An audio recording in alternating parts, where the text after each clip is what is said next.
Shalom, shalom. First and foremost, I'd like to say call Elohim, Yahweh, Ba'ashem, Yahweh Shai, Ba'ashem, Rakah Kadash. Double honors to the apostles and the elders of the great millstone that taught us this truth. All right, shalom and salutations to the hopeful elect Akim out there spreading the gospel throughout the four corners of the earth in sincerity and truth, presenting their bodies as a living sacrifice, as the scriptures teach us to do. All right, shalom to the very, very, very few sisters that do listen up as well. I'm the brother Yaremiah from the Great Millstone Chicago camp. Basically coming up to you, coming to you with another walk and talk. Boots on the ground, and I just was in the spirit earlier meditating on how these people are totally oblivious of what's going on. But no matter if you the most diligentest brother in this thing, or if you just all the way down to some average regular dude, all the way down to even these heathens, man, the shoe will fit. The prophecies are unstoppable. All right. The scriptures say, especially dealing with the nation of Israel, the scriptures say some shall shine the stars. When you look that up in the Daniel, look at that stars, that goes into joint heirs, being brothers with the Lord himself, Yahweh Shai. But it says some should be stars shining bright, and others shall wait to everlasting shame and contempt. And that's why even through the spirit, a lot of brothers have been talking about how the camps just been getting down on women lately, right? The Jake woman, because it's the end. It started off like that, with Eve and the serpent. And like the brother Batakallah say, how it started is how it's gonna end. And that's right. So that prophecy, when you read about the prophecies about the pitiful women out slaughtering their children in the street, all right, that famine, that's gonna usher in the prophecy. And somebody has to fit that bill. When you read about men getting spiritual powers, somebody has to fit that bill. All right, when you read about like me and the brother Shapaya was just getting down, we was chopping it up on the phone a little bit right before I cut on this record. And we was talking about some of our former colleagues who we once called brothers, Nigga Raya and the crew, how they ain't teaching, excuse me, brother, how they ain't teaching the Lord Yahweh Shai no more. They, just OT only, Jakes. It's fucking dork. OT only Jakes.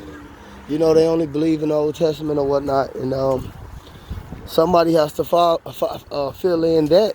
Has to be a seat filler to that.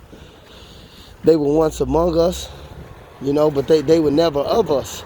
The scriptures tell you that. They were never of this brotherhood, but they were once among us. They never did believe in Yahweh Shai. Now they just outwardly teaching it. But the elders and apostles had been said that even years ago when they first got the boot. And I know these guys, so I knew that was going to happen anyway. How, they would go out, how Jake get kicked out. They go out for a while, try to keep fans, try to keep face, switch it up. Come up with some great thing like they've discovered something new and ultimately just fall all the way off. That's why the scripture say, I'd rather thou be hot nor cold, but if thou lukewarm, I'll spew you out of my mouth. And that's what you're willing. Witnessing, man. Men get spewed clean out. But because they're lukewarm, they still want to be in this thing.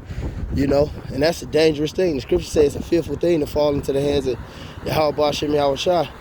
So you don't want to be spewed out, man. You want to be on fire for this thing.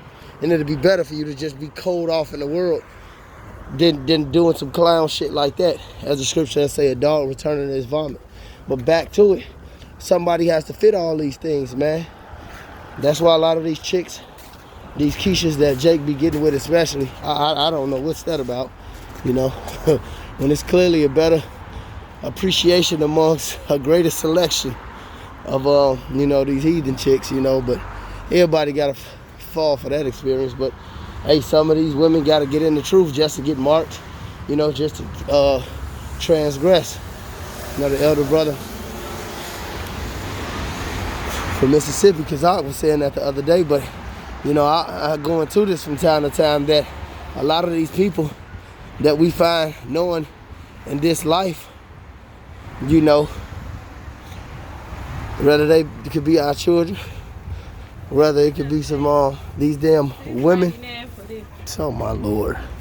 Whether it be these damn women, you know, that commit treason on us, whether it be these heinous family members who wicked as all damn hell, you know. How wicked do you have to be put solely in the prophet's life to scoff him? You know, I believe these are people that was around and showed us out in our past lives, you know, speaking as a man, just back around to get their judgment. And the Lord put them here amongst us to walk again. All these prophecies will fit each particular individual. All of them, every single one of them. Just like the nations being gathered, and that's on a global scale. It talks about this great battle in the Valley of Jehoshaphat, which you're about to witness when it's Third World War. When you look at geopolitics, look at what's going down with Russia, you know, Ukraine, places like that. You know, those dead bodies got to fill that place, man. They got to be part of that stink, part of that Northern Army. They going to go up there and get their ass wiped out. All right, which is spoken about. I'm quoting from the book of Joel. Very good prophetical heavy book. You know, it's only 3 chapters. Very good read. You know, especially in these times. And but yeah, everybody has to fit everything, man. And the Lord is so cold like that. That's why the scripture says, Sirach, that all things are double. One thing against another. All right, so all these prophecies and all these things that come to pass, there's gonna be some good that come out of them, some bad that something that might look bad, but the Lord has a plan for all these little things to come to pass and all these great things to come to pass, whether it's on a smaller scale or a bigger scale. You ain't running away from the shoe, Blue. The prophecy's gonna fit, man. And the scriptures say none shall find their mate. It is written. The Lord said that his word is not void. All right, it's not gonna come back to him, man. Everything that he ever said was gonna happen has happened. And the rest of that's gonna happen too. From us, you know what I'm saying, losing this thing. And what I mean by us losing this thing, I mean Judge Jake being discontinued from the heritage, so-called Negroes, so-called Latinos, and so-called Native Americans, which are the Israelites, us being scattered amongst the nations. That's why we, you know, have other nations that may look like the other nations, but they really part of our nations, which the scriptures refer to as a speckled bird.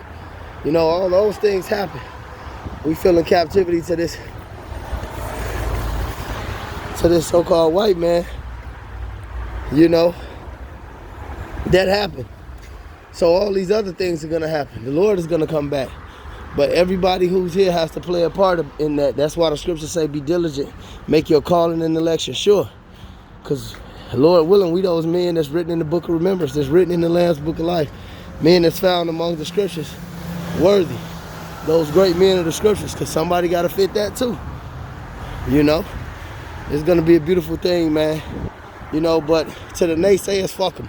Hey, the scripture said, for one of some to not believe, that make the word of Yahweh void, Yahweh forbid. Fuck them. I don't care if they're your mama, your grandma, your granddaddy, whoever. You keep pushing toward this goal, be diligent, because the prophecies about the men being saved and delivered, you know, watching this place get nuked, you know, enter into the chambers, to the indignation be overpassed, like it says in Isaiah, seeing that sea of glass mingle with fire, like it says in Revelations, this place getting zapped, you looking down from the chariots, that divine intervention, that Psalms the 91st chapter, 1,000 falling at thy left, 1,000 falling at thy right, you seeing salvation, all that's gonna happen too. So yeah, these coons and these clowns are in that laugh now, cry later spirit. They right. We in that cry now, laugh later spirit, because the men, the Lord said he's gonna set a mark, which is not the MOTB, but the mark of exemption, you know, in the book of Ezekiel. I think it's the 9th chapter, but it's in the book of Ezekiel, amongst the men that cry and sigh for the abominations that's done in the midst thereof. And like the elder brother Benji always brings out from time to time, man, how, you know, the crying out is just like a woman We the Lord's woman. And the law, when the man cry out, it's like when a woman being raped or whatnot and she cry out, what happens? She's delivered and the culprit is put to death. But these niggars, right, they ain't crying out. They consenting with this devil, you know, not even knowing they the Lord's woman. They don't care for us to teach them that they the Lord's woman. They the Lord's chosen. They the Lord's son. You the Lord's everything. You the apple of his eye. And you just walking around and being some niggas. But whatever. The prophecy's got to fit, man. The shoe gon' fit. Watch. Call it out in Yahweh Ba'ashem, Yahweh Shai Ba'ashem, Rakakadash. Double honors to the apostles and the elders of the great millstone who taught us the truth and to the hope for the elect out there enduring Shalom.